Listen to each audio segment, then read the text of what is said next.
ಆತ್ಮೀಯ BLO ಸ್ನೇಹಿತರೆ, ಎಲ್ಲರಿಗೂ ನಮಸ್ಕಾರ. Welcome to Ratnarashi YouTube channel. ಸ್ನೇಹಿತರೆ, BLO ಆ್ಯಪ್ನಲ್ಲಿ ಫಾರ್ಮ್ 8 3 ಕಾರಣಗಳಿಗಾಗಿ ಸಲ್ಲಿಸುತ್ತೇವೆ. ಮೊದಲನೆಯದು, ಮತದಾರರ ಗುರುತಿನ ಚೀಟಿಯಲ್ಲಿ ಏನಾದರೂ ತಿದ್ದುಪಡಿಗಳನ್ನು ಮಾಡಬೇಕಾದಾಗ. ಎರಡನೆಯದು, ಮತದಾರರು ಸ್ಥಳಾಂತರವಾಗಿ ಬಂದಾಗ. ಮೂರನೆಯದು, ಮತದಾರರು ವಿಶೇಷಚೇತನರಾಗಿದ್ದಲ್ಲಿ ಅವರನ್ನು ವಿಶೇಷಚೇತನರೆಂದು ಗುರುತಿಸಲು ಫಾರ್ಮ್ 8 ಸಲ್ಲಿಸುತ್ತೇವೆ. ಇವತ್ತಿನ ಈ ವಿಡಿಯೋದಲ್ಲಿ ನಾವು ವಿವಾಹ ಅಥವಾ ಇನ್ನಿತರೆ ಕಾರಣಗಳಿಗಾಗಿ ಸ್ಥಳಾಂತರವಾಗಿ ಬಂದು ನಮ್ಮ ಭಾಗದಲ್ಲಿ ನೆಲೆಸಿರುವಂಥ ಮತದಾರರನ್ನು ಅಥವಾ ನಮ್ಮ ಭಾಗದಲ್ಲಿ ನೆಲೆಸಿದ್ದು ಬೇರೊಂದು ಭಾಗದ ಮತದಾರರ ಪಟ್ಟಿಯಲ್ಲಿ ತಮ್ಮ ಹೆಸರನ್ನು ಹೊಂದಿರುವಂಥ ಮತದಾರರನ್ನು ಶಿಫ್ಟ್ ಇನ್ ಮಾಡಿಕೊಳ್ಳಲಿಕ್ಕಾಗಿ BLO ಆ್ಯಪ್ನಲ್ಲಿ ಫಾರ್ಮ್ 8 ಹೇಗೆ ಸಲ್ಲಿಸುವುದು ಎಂಬುದನ್ನು ನೋಡೋಣ. BLO ಆ್ಯಪ್ನ ನ್ಯೂ ವರ್ಷನ್ಗೆ ಲಾಗಿನ್ ಆದ ಮೇಲೆ ನಮ್ಮ ಆ್ಯಪ್ನ ಹೋಮ್ ಪೇಜಲ್ಲಿ ಕಾಣುವಂಥ ಐಕಾನ್ಗಳಲ್ಲಿ ಫಾರ್ಮ್ಸ್ ಎನ್ನುವಂಥ ಐಕಾನ್ ಮೇಲೆ ಕ್ಲಿಕ್ ಮಾಡಿ. ಈಗ ಕೆಳಗೆ ಫಾರ್ಮ್ 8 ಎಂಬುದನ್ನು ಕ್ಲಿಕ್ ಮಾಡಿ. ಈಗ ಈ ಪೇಜಲ್ಲಿ ಎಪಿಕ್ ನಂಬರ್ ಎಂದಿರುವಲ್ಲಿ ಶಿಫ್ಟ್ ಇನ್ ಆಗಬೇಕಾಗಿರುವ ಮತದಾರರ ಎಪಿಕ್ ನಂಬರನ್ನು ಎಂಟರ್ ಮಾಡಿ. ನಂತರ ಪ್ರೊಸೀಡ್ ವಿತ್ ಎಂಬಲ್ಲಿ ಸೇಮ್ ಎಪಿಕ್ ಎಂಬುದನ್ನು ಸೆಲೆಕ್ಟ್ ಮಾಡಿ ಕೆಳಗೆ ಫಿಲ್ ಫಾರ್ಮ್ 8 ಕ್ಲಿಕ್ ಮಾಡಿ. ಇಲ್ಲೀಗ ನಾವು ಶಿಫ್ಟ್ ಇನ್ ಮಾಡಿಕೊಳ್ಳುತ್ತಿರುವ ಮತದಾರರ ಹೆಸರು ಕಾಣಿಸುತ್ತದೆ. ಎಡಕ್ಕೆ ಮೇಲ್ಭಾಗದಲ್ಲಿ ವೃತ್ತವನ್ನು ಆಯ್ಕೆ ಮಾಡಿ. ನಂತರ ಕೆಳಗೆ ನೆಕ್ಸ್ಟ್ ಎಂಬಲ್ಲಿ ಕ್ಲಿಕ್ ಮಾಡಿ. ಈಗ ಇಲ್ಲಿ ಅಪ್ಲಿಕೇಶನ್ ಫಾರ್ ಎಂದಿರುವಲ್ಲಿ 4 ಆಯ್ಕೆಗಳಿವೆ. ಅದರಲ್ಲಿ ಮೊದಲನೇ ಆಪ್ಷನ್ ಶಿಫ್ಟಿಂಗ್ ಆಫ್ ರೆಸಿಡೆನ್ಸ್ ಎನ್ನುವ ವೃತ್ತವನ್ನು ಸೆಲೆಕ್ಟ್ ಮಾಡಿ. ಶಿಫ್ಟಿಂಗ್ ಆಫ್ ರೆಸಿಡೆನ್ಸನ್ನು ಸೆಲೆಕ್ಟ್ ಮಾಡಿದ ಮೇಲೆ ಮತ್ತೆರಡು ಆಪ್ಷನ್ಗಳು ಕಾಣಿಸುತ್ತವೆ. ಅದರಲ್ಲಿ ಮತದಾರರು ವಿಧಾನಸಭಾ ಕ್ಷೇತ್ರದ ಒಳಗಿನವರೇ ಆಗಿದ್ದರೆ ವಿದಿನ್ ಅಸೆಂಬ್ಲಿ ಕಾನ್ಸ್ಟಿಟ್ಯೂಯೆನ್ಸಿ ಎಂಬುದನ್ನು ಸೆಲೆಕ್ಟ್ ಮಾಡಿ. ಹೊರಗಿನಿಂದ ಬಂದಿದ್ದರೆ ಔಟ್ಸೈಡ್ ಅಸೆಂಬ್ಲಿ ಕಾನ್ಸ್ಟಿಟ್ಯೂಯೆನ್ಸಿ ಎಂಬುದನ್ನು ಸೆಲೆಕ್ಟ್ ಮಾಡಿ. ನಂತರ ಸೆಲೆಕ್ಟ್ ಸೆಕ್ಷನ್ ನಂಬರ್ ಎಂಬಲ್ಲಿ ಕ್ಲಿಕ್ ಮಾಡಿ. ಮತದಾರರು ನೆಲೆಸಿರುವಂಥ ವಾರ್ಡ್ ನಂಬರನ್ನು ಆಯ್ಕೆ ಮಾಡಿ. ಇದಾದ ಮೇಲೆ ಫಿಲ್ ಫಾರ್ಮ್ 8 ಎಂಬುದನ್ನು ಕ್ಲಿಕ್ ಮಾಡಿ. ಈಗ ಇಲ್ಲಿ ನಾವು ಯಾರಿಗೆ ಅಪ್ಲಿಕೇಶನ್ ಸಲ್ಲಿಸುತ್ತಿದ್ದೇವೆ ಎನ್ನುವಂಥ ಮಾಹಿತಿ ಇದೆ. ಕೆಳಗೆ ಸೇವ್ ಆ್ಯಂಡ್ ನೆಕ್ಸ್ಟ್ ಮೇಲೆ ಕ್ಲಿಕ್ ಮಾಡಿ. ಇದಾದ ನಂತರ ಇಲ್ಲಿ ಮತದಾರರ ಹೆಸರು ಮತ್ತು ಎಪಿಕ್ ನಂಬರ್ ಕಾಣಿಸುತ್ತದೆ. ಕೆಳಗೆ ಆಧಾರ್ ಡೀಟೇಲ್ಸ್ ಎಂದಿರುವಲ್ಲಿ ಆಧಾರ್ ನಂಬರನ್ನು ಹೊಂದಿಲ್ಲದಿದ್ದರೆ ಎರಡನೇ ವೃತ್ತವನ್ನು ಸೆಲೆಕ್ಟ್ ಮಾಡಿ. ಆಧಾರ್ ನಂಬರ್ ಹೊಂದಿದ್ದರೆ ಮತದಾರರ ಆಧಾರ್ ನಂಬರನ್ನು ನಮೂದಿಸಲಿಕ್ಕಾಗಿ ಆಧಾರ್ ನಂಬರ್ ಪಕ್ಕದಲ್ಲಿರುವ ವೃತ್ತವನ್ನು ಸೆಲೆಕ್ಟ್ ಮಾಡಿ. ನಂತರ ಆಧಾರ್ ನಂಬರ್ ಎಂದಿರುವಲ್ಲಿ ಶಿಫ್ಟ್ ಆಗುತ್ತಿರುವ ಮತದಾರರ ಆಧಾರ್ ನಂಬರನ್ನು ಎಂಟರ್ ಮಾಡಿ.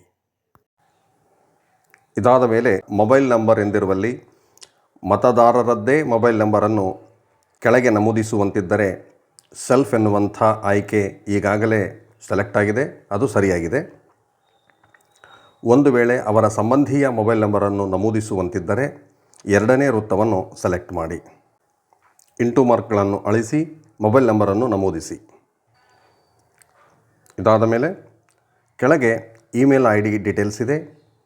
ಇಲ್ಲಿ ಮತದಾರರು ಬಯಸಿದರೆ ಅವರು ಇಮೇಲ್ IDಯನ್ನು ಹೊಂದಿದ್ದರೆ ಕೆಳಗೆ ಇಂಟು ಮಾರ್ಕ್ಗಳನ್ನು ಅಳಿಸಿ ಇಮೇಲ್ IDಯನ್ನು ನಮೂದಿಸಿ. ಒಂದು ವೇಳೆ ಇಮೇಲ್ ID ಇಲ್ಲದಿದ್ದಲ್ಲಿ ಅದನ್ನು ಫಿಲಪ್ ಮಾಡುವಂಥ ಅವಶ್ಯಕತೆ ಏನಿರುವುದಿಲ್ಲ. ಕೆಳಗೆ ಸೇವ್ ಆ್ಯಂಡ್ ನೆಕ್ಸ್ಟ್ ಮೇಲೆ ಕ್ಲಿಕ್ ಮಾಡಿ. ಈಗ ಪುನಃ I submit application for shifting of residence ಎಂಬುದನ್ನು ಕಾಣುತ್ತೇವೆ. ಕೆಳಗೆ application for shifting of residence ಎಂದಿರುವಲ್ಲಿ ಮತದಾರರ ಈಗಿನ ವಿಳಾಸವನ್ನು ನಮೂದಿಸಬೇಕು. ಮೊದಲಿಗೆ ಹೌಸ್ ನಂಬರನ್ನು ನಮೂದಿಸಬೇಕು.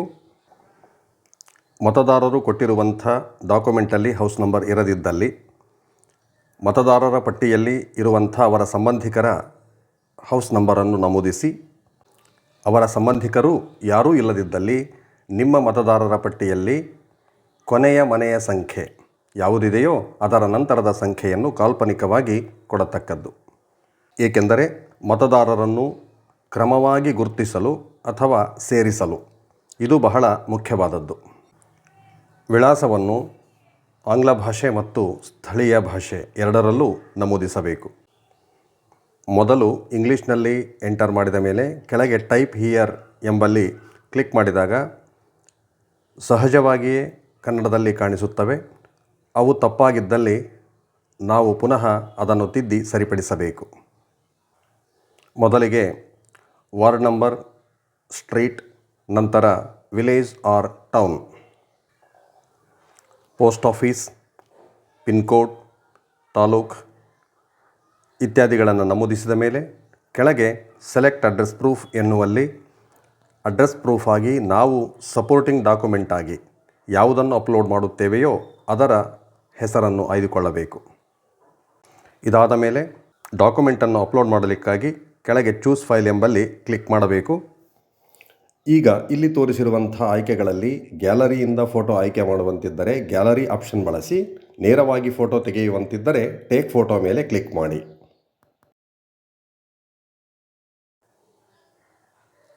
ಹೀಗೆ ಅಪ್ಲೋಡ್ ಮಾಡುವಂಥ ಡಾಕ್ಯುಮೆಂಟ್ಗೆ ಮತದಾರರಿಂದ ಸಹಿಯನ್ನು ಪಡೆದಿರಬೇಕು. ಅಂದರೆ ಅದು ಸೆಲ್ಫ್ ಅಟೆಸ್ಟೆಡ್ ಆಗಿರಬೇಕು.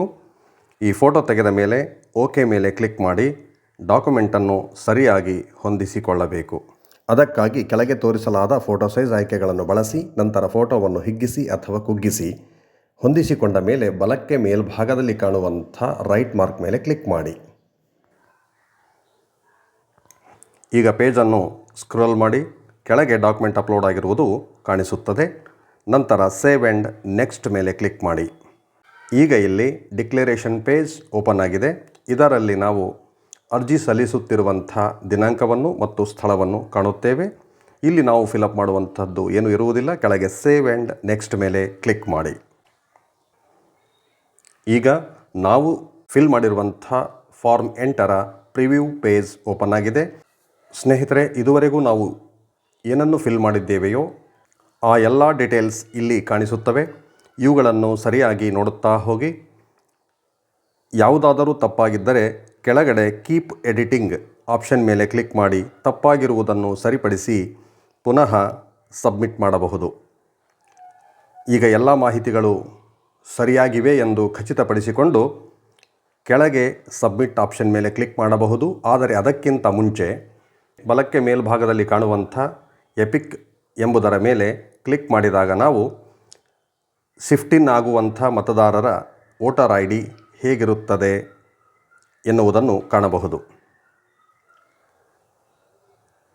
ಈಗ ಇವೆಲ್ಲವೂ ಸರಿಯಾಗಿದ್ದಲ್ಲಿ ಕೆಳಗೆ ಸಬ್ಮಿಟ್ ಮೇಲೆ ಕ್ಲಿಕ್ ಮಾಡಿ. ಈಗ ಅದು ಮತ್ತೊಮ್ಮೆ ಕೇಳುತ್ತೆ, do you want to proceed to submit this form ಎಂದು. ಎಸ್ ಮೇಲೆ ಕ್ಲಿಕ್ ಮಾಡಿ. ಈಗ ಫಾರ್ಮೇಟ್ ಈಸ್ ಸಬ್ಮಿಟೆಡ್ ಸಕ್ಸಸ್ಫುಲಿ ಎನ್ನುವಂಥ ಮೆಸೇಜ್ ಬರುತ್ತೆ.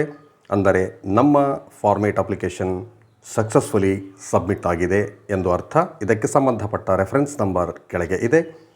ಈ ರೆಫರೆನ್ಸ್ ನಂಬರ್ನ ಸಹಾಯದಿಂದ ನಾವು ಈಗ ಸಲ್ಲಿಸಿರುವ ಅಪ್ಲಿಕೇಶನ್ ಸ್ಟೇಟಸನ್ನು ಚೆಕ್ ಮಾಡಬಹುದು. ಸ್ನೇಹಿತರೆ, ಹೀಗೆ ಫಾರ್ಮ್ 8 ಅಪ್ಲಿಕೇಶನ್ ಫಾರ್ ಶಿಫ್ಟಿಂಗ್ ಇನ್, ಮತದಾರರನ್ನು ಶಿಫ್ಟ್ ಇನ್ ಮಾಡಿಕೊಳ್ಳಲಿಕ್ಕೆ ಸಲ್ಲಿಸುವಂಥ ಅಪ್ಲಿಕೇಶನ್ ತುಂಬ ಸರಳವಾಗಿದೆ. ಆದರೆ ಶಿಫ್ಟ್ ಔಟ್ ಮಾಡಲಿಕ್ಕೆ ಹೋಗಬೇಡಿ. ಏಕೆಂದರೆ ಯಾವ ಭಾಗದಲ್ಲಿ ಮತದಾರರು ಸ್ಥಳಾಂತರವಾಗಿದ್ದಾರೆಯೋ ಆ ಭಾಗದ BLO ಅವರೇ ಶಿಫ್ಟ್ ಇನ್ ಅಪ್ಲಿಕೇಶನ್ನನ್ನು ಸಲ್ಲಿಸಬೇಕು. ಆದ್ದರಿಂದ ಸ್ಥಳಾಂತರವಾಗಿ ಬಂದಿರುವಂಥ ಮತದಾರರ ಫಾರ್ಮೇಟ್ ಅಪ್ಲಿಕೇಶನ್ನನ್ನು ನೀವು ಸಲ್ಲಿಸಿ. ಆದರೆ ಸ್ಥಳಾಂತರವಾಗಿ ಹೋಗಿರುವ ಮತದಾರರ ಅಪ್ಲಿಕೇಶನ್ನನ್ನು ಯಾವುದೇ ಕಾರಣಕ್ಕೂ ಸಬ್ಮಿಟ್ ಮಾಡಲಿಕ್ಕೆ ಹೋಗಬೇಡಿ. ಸ್ನೇಹಿತರೆ, ಇನ್ನೇನಾದರೂ ಪ್ರಶ್ನೆಗಳಿದ್ದಲ್ಲಿ ಕಮೆಂಟ್ ಬಾಕ್ಸಲ್ಲಿ ತಪ್ಪದೆ ಕಮೆಂಟ್ ಹಾಕಿ. ಇದುವರೆಗೂ ಈ ವಿಡಿಯೋವನ್ನು ವೀಕ್ಷಿಸಿದ್ದಕ್ಕಾಗಿ ತಮಗೆಲ್ಲರಿಗೂ ಧನ್ಯವಾದಗಳು.